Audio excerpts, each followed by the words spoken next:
अच्छा ये बात याद रखना है बेटा कि ज़िंदगी जो है ना, ये भी अच्छी तरह से समझ लो, लिटरेचर पढ़ते हुए इंसान पूरी ज़िंदगी समझ लेता है। लिटरेचर का फ़ायदा ही यही होता है कि जैसे ही आप अंग्रेज़ी अदब हो या उर्दू अदब हो या किसी और ज़ुबान का अदब हो, जैसे ही आप अदब की डोमेन में दाखिल होते हैं तो असल में आप ज़िंदगी को समझना शुरू कर देते हैं, अपनी ज़िंदगी को भी, मुआशरे की ज़िंदगी को भी, लोगों को भी।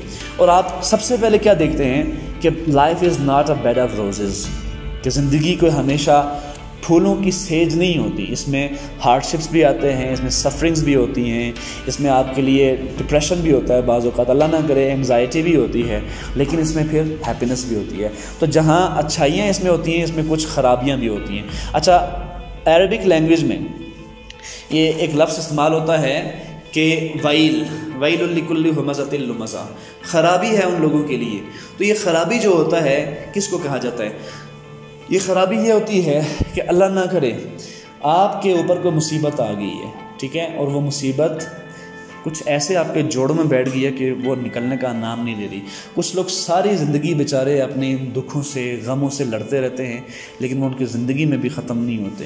तो वो जो कहा गया ना कि ला युकल्लिफुल्लाहु नफ्सन इल्ला वुसअहा, कि हम किसी शख्स, किसी ज़ात पर उसकी वसअत से, उसकी जो स्ट्रेंथ है उससे बढ़ के हम बोझ नहीं डालते। तो ये असल में इंसान के लिए जो यहाँ पे इम्तहान है, हमारे लिए, हम सब के लिए, मेरे लिए, आपके लिए, अल्लाह ताला आपके लिए आसानियाँ पैदा फरमाए।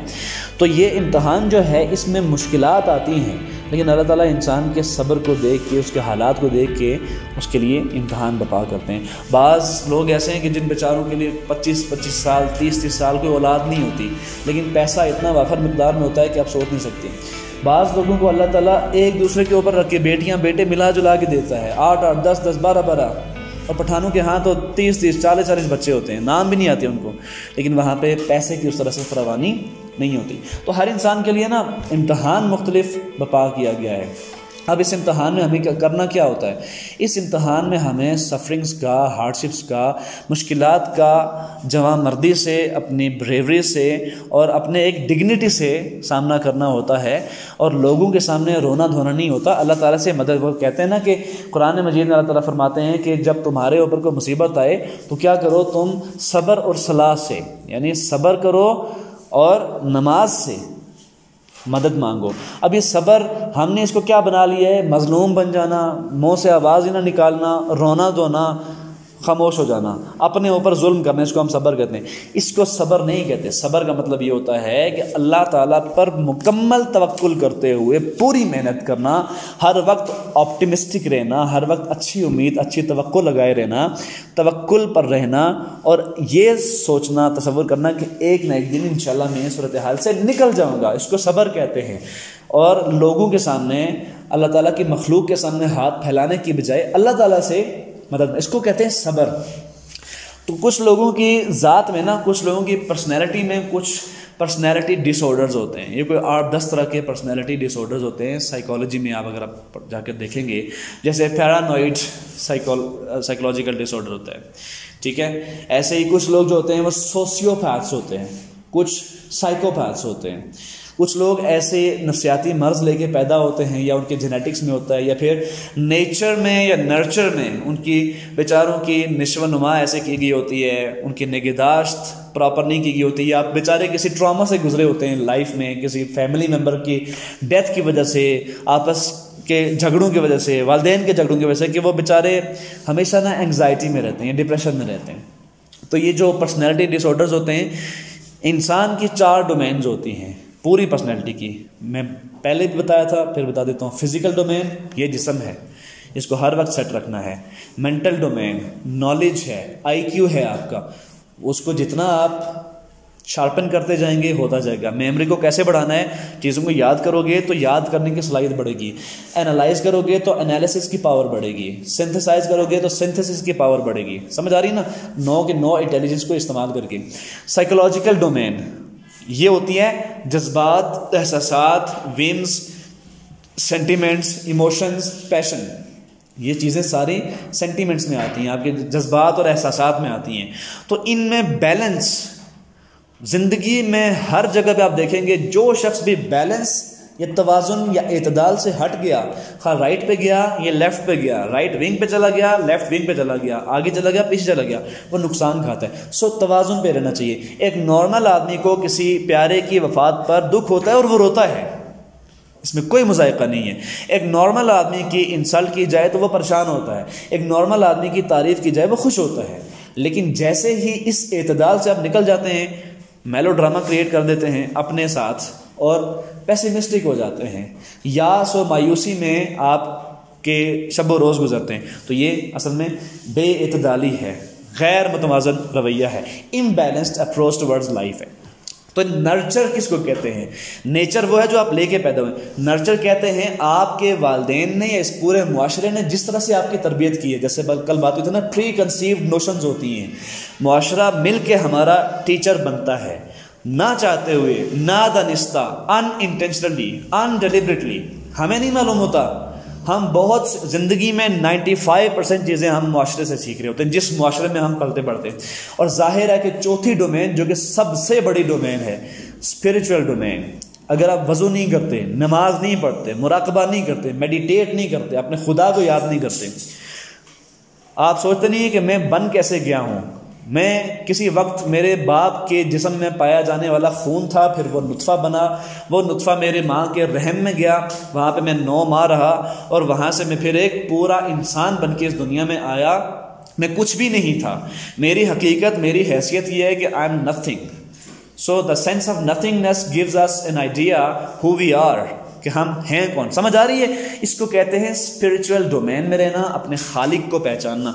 दुनिया का कोई भी शख्स, खा वो एथियस्ट हो, एग्नोस्टिक हो, मुस्लिम हो, नॉन मुस्लिम हो, हिंदू हो, जैन हो, कोई भी हो, जू हो, क्रिश्चियन हो, हर शख्स ये कहता है कि मैं बना हुआ हूँ। आई एम मेड, मैं आई एम बोर्न, मैं बना हुआ हूँ। कोई भी नहीं कहता कि मुझे बनाया नहीं गया। हर शख्स मानता है मेरा एक खालिक है। अब जैसे ही वो मानता है मेरा खालिक है, तो वो इस तगो-दो में लग जाता है। ये याद रखना, जो एथियस्ट होते हैं, मुल्हिद जिनको कहते हैं, जिनका किसी खुदा पे भी यकीन नहीं होता, तो ये भी असल में खुदा को मान रहे होते हैं। आप हैरान होंगे, एथियस्ट भी खुदा को मान रहे होते हैं। कि वो किसको खुदा कह रहे होते हैं? वो असल में इस कायनात को खुदा कह रहे होते हैं। यानी ये कायनात अपना निज़ाम खुद चला रही है, तो ज़ाहिर है खुद चला रही है, तो ये खुद अपनी खुदा है, जो कि अकल नहीं मान सकती इस बात को कि खुद कोई चीज़ कैसे चल सकती है। समझ आ रही है ना इस बात की? तो स्पिरिचुअल डोमेन को भी आपने एक्टिवेट रखना है, मेंटल डोमेन को भी एक्टिवेट रखना है, साइकोलॉजिकल डोमेन को भी और फिजिकल डोमेन को। ये चारों डोमेन्स मिलके पूरी की पूरी इंसान की शख्सियत बनती है। और अगर इन चारों डोमेन्स पे काम ना किया जाए, कोई एक डोमेन भी सरफ नज़र हो जाए उसे, तो आपकी शख्सियत बैक गियर लगता है, रिवर्स गियर, और आप नुकसान खाना शुरू करते हैं। और जाहिर है एक डोमेन का नुकसान फिर बाकी चारों डोमेन का नुकसान पैदा कर देता है। तो ये जो लिटरेचर आप पढ़ते हैं, ये पढ़ने का मकसद क्या होता है, गायत क्या होता है, नस्बुलैन क्या होता है? ज़िंदगी के हक़ाइक़ से आपको रोशनास करवाना।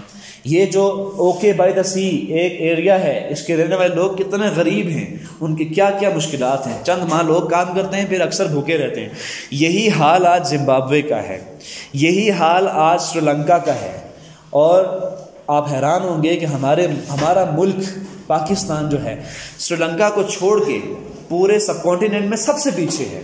हमारी करेंसी, हमारी मईशत, हमारी पैदावार सबसे कम है, और हम दिवालिया होने के बहुत नज़दीक पहुंच चुके हैं। लेकिन हद ये है कि आज भी हमारे लोग पार्टीज़ में बटे हुए हैं और दूसरे मुखालिफ की या मुख्तलिफ नुक्ता नज़र रखने वाले की बात भी नहीं सुनना चाह रहे। मेरी बात समझ आ रही है?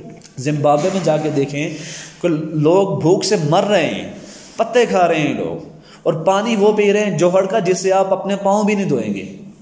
मैं परसों अल जज़ीरा पे रिपोर्ट देख रहा था, वो पानी इस तरह का पी रहे हैं लोग।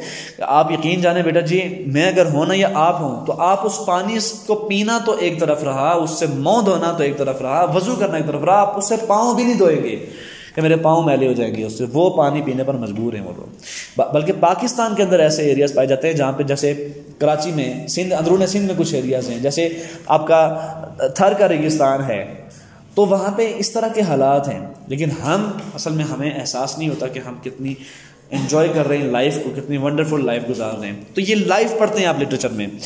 Although there is a story line, that is not the author's main concern. कहता है कि इसमें स्टोरी लाइन भी है लेकिन ऑथर का मेन कंसर्न ये नहीं है. He wants the reader, viewer to enjoy, to relax, to play as the play progresses. Okay, वो असल में ये चाह रहा है कि जो रीडर है, जो व्यूअर है, जो नाजिर है, वो क्या करे, रिलैक्स करे, प्ले करे एज अ प्ले प्रोग्रेसेस. जैसे जैसे प्ले आगे बढ़ता चला जाता है. गोया ये हुआ क्या, हुआ ये है कि राइटर बाज़ औक़ात इंसान को एक बस में सवार कर देता है, कोई उसका अंजाम नहीं होता. ना राइटर को पता होता है कि क्या इसका क्या अंजाम निकलने वाला है, ना रीडर को पता होता है. और वो असल में ज़िंदगी के मुख्तलिफ तजर्बात करना शुरू कर देता है. और मैं ये समझता हूँ कि इस तरह का जो नावल होता है या इस तरह की जो स्टोरी होती है वो एक pre destined, pre planned plot से या ऐसी स्टोरी की जिसका कोई मॉरल लेसन होता है उससे 1000 गुना बेहतर होती है. इसलिए कि इसमें ओपन एंडेड थीम होता है. इससे आप जो भी समझना चाहें समझें. तो राइटर असल में गुंजाइश पैदा करता है कि आप इससे जो भी मॉरल लेसन लेना चाहें लें, रिलैक्स करना चाहें रिलैक्स करें, एंटरटेन होना चाहें एंटरटेन करें. तो इससे हम बहुत कुछ खुद सीख रहे होते हैं. So there is no clearly defined plot, nor is there an attempt to establish a strong hero figure. इसमें कोई hero figure नहीं है. Saroyan wants to examine the possibilities of life and the people who play a part in it. Yet he also has something serious to say.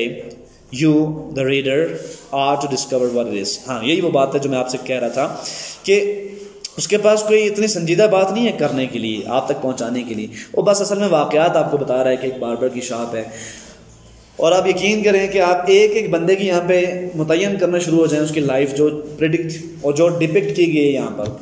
आप हैरान होंगे कि Clark की life में एक अलग लेसन छुपा है आपके लिए, हैरी की लाइफ में एक अलग लेसन छुपा है आपके लिए. हैरी कि जो लाइफ में बहुत कुछ करना चाह रहा था लेकिन जब जैसे ही यहाँ पे आया, इसने दुकान ली तो उसको पता चला कि असल में ये मैं काम करना चाह रहा था. सो यहाँ से एम्बिशन ऑफ लाइफ आपके लिए निकल के सामने आया कि इंसान की ज़िंदगी का मकसद क्या होता है. बसा औक़ात वो आंखों से ओझल होता है, सरफ नज़र हो जाता है, उससे इंसान को इल्म ही नहीं होता कि वो करना क्या चाह रहा है. So this is called the deficit in your ambition. Ambition में डिफिसिट है. You don't know what is your ambition indeed. तो you the reader are to discover what it is.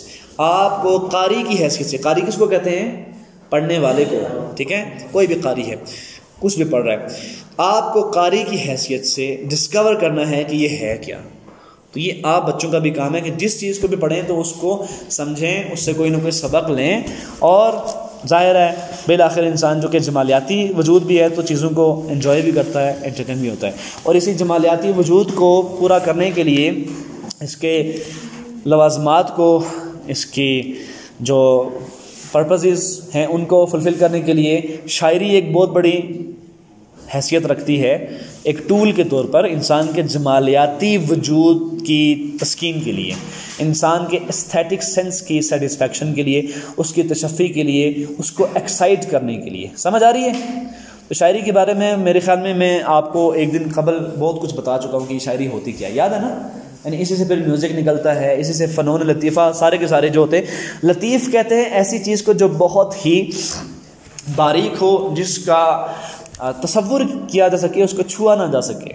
सो फ़न की जमा होगी फ़नून, तो मुसव्वरी होगी, गायकी होगी, शायरी होगी, ऐसे ही मौसीकी होगी. ये सब फ़नून लतीफ़ा है. और इंसान अपने अपने अंदर जो इंटरेस्ट पाए जाते हैं, इंसान के अंदर जो एस्थेटिक सेंस के इंटरेस्ट होते हैं, उनको एक्साइट करने के लिए या उनको सेटिस्फाई करने के लिए ज़ाहिर या तो म्यूज़िक सुनेगा या कोई मुसव्वरी देख लेगा, कोई पिक्चर देख लेगा. जैसे मिसाल के तौर पर मैं हमेशा कहा करता हूँ कि मेरा एक नज़रिया है जिसको मैं कहता हूँ नज़रिया गैर मामूलियत. नज़रिया गैर मामूलियत, गैर आदत, ठीक है. आप सब सफ़र करना चाहते होंगे. कुछ लोग पर्सनैलिटी के हिसाब से सफ़र बेजार भी होते हैं, ज़्यादा सफ़र नहीं करना चाहते. ताहम अच्छी जगहों को देखने का जो दाइया है उनके अंदर भी पाया जाता है. They want to see beautiful places, right. You want to visit the whole world. जैसे कहा जाता है ना कि असल में हम मरना तो मदीना मक्का में चाहते हैं लेकिन ज़िंदा कहाँ पे रहना चाहते हैं, इंग्लैंड में, यूरोप में, अमेरिका में. तो ये भी कोई काबिल मज़म्मत बात नहीं है. अल्लाह ताला की धरती है, बेशक आप रहना चाहें. आमतौर पे इसको मजम्मत बना के पेश किया जाता है, इसको कॉन्डेमनेशन का इस्तारा बना के पेश किया जाता है। लेकिन मेरे नज़दीक इसमें कोई मुज़ायक़ा नहीं है। आप बेशक जाके मक्का में रहें, मदीना में रहें, अमेरिका में रहें, यूरोप में रहें, ऑस्ट्रेलिया में रहें, कनाडा में रहें, सब अल्लाह की धरती है। धरती काफिर या मुसलमान नहीं होती या गैर मुस्लिम नहीं होती। मेरी बात समझ आ रही है? So this is something that we all human beings want to see and observe. हम हर अच्छी चीज़ को पसंद करते हैं। ये वही चीज़ है, फितरत का बयान है। हम इसी फितरत पे पैदा हुए हैं। हम खुशबू को पसंद करते हैं, हम अच्छी चीज़ों को पसंद करते हैं। हम हुस्न और जमाल, वो खा इंसानों में हो, नेचर में हो, वो खा धुंध में ही क्यों ना हो, वो बारिश में ही क्यों ना हो, वो इस धूप में ही क्यों ना हो, हम हर हुस्न और जमाल की चीज़ को पसंद करते हैं। तो शायरी भी उन्हीं चीज़ों में से एक है। तो पहले आपके जो पोएम है वो है द रेन, और ये वही पोएम है जो आप मैट्रिक में पढ़ चुके हैं already. I hear leaves drinking rain, I hear rich leaves on top, giving the poor beneath, drop after drop. 'Tis a sweet noise to hear, these green leaves drinking near. अब आपने देखा कि इसमें एक राइमिंग स्कीम पाई जाती है। मैंने आपको पढ़ाए थे मीटर्स। मीटर्स होते हैं यानी टेट्रामीटर, ट्राईमीटर, पेंटामीटर, हेक्सामीटर, हेप्टामीटर। यानी आप साइंस के स्टूडेंट्स यहाँ पे बैठे हुए हैं, आप डेका कहते हैं 1 को, ठीक है। प्रीफिक्सेस आपने पढ़े होंगे, deca, hecto, kilo, mega, giga, tera, peta, exa. So deca इधर नीचे वाले माइनस में deci, centi, milli, micro, pico, femto, atto, ऐसे ही होता है ना। तो ये 10 रेज़ पावर 1 2 3 पर जाती हैं, फिर 3 के हिसाब से बढ़ना जाती है। यानी deca 10 raise power 1, deci 10 raise power -2, milli -3, micro 6, micro nano 9, pico 12, femto 15, atto 18।